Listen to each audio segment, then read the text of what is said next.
പെട്ടെന്നായിരുന്നു ഒരു ദിവസം ക്യാഷ് അടച്ച് ഹോസ്പിറ്റലിലേക്ക് പോകണം, എന്തോ വയ്യാങ്കിണ്ടെന്ന് പറഞ്ഞു. അവിടെ മംഗലാപുരത്തേക്ക് വെച്ചു. അവിടെ നിന്ന് മരണപ്പെടുകയാണ് ഉണ്ടായത്.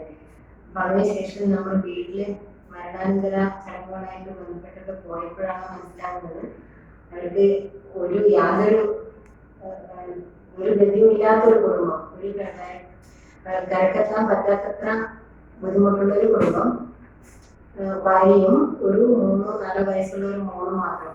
എന്റെ വയസ്സായ ഒരു അച്ഛനുണ്ട്. ഒരു ശരിക്കും പറഞ്ഞ ഒരു കൂരയിൽ താമസിക്കുന്ന ഒരവസ്ഥ. അന്ന് അനുശോചന യോഗം നമ്മൾ ചേർന്നപ്പോഴാണ് നമുക്ക് അവർക്ക് എന്തെങ്കിലും ചെയ്തു കൊടുക്കണമെന്നുള്ള ഒരു തീരുമാനം വന്നത്. അത് പ്രകാരം നമ്മളൊരു കമ്മിറ്റിയൊക്കെ രൂപീകരിച്ചു. കാസർഗോഡ് ജില്ലയിലെ മുഴുവൻ ജീവനക്കാരുടെയും ഒരു കോൺട്രിബ്യൂഷൻ ആവശ്യപ്പെട്ടു. എല്ലാവരും പൂർണ്ണ മനസ്സോടെ അതിനെ യോജിച്ചു. അങ്ങനെ നമ്മളൊരു ഫണ്ട് ഉണ്ടാക്കി.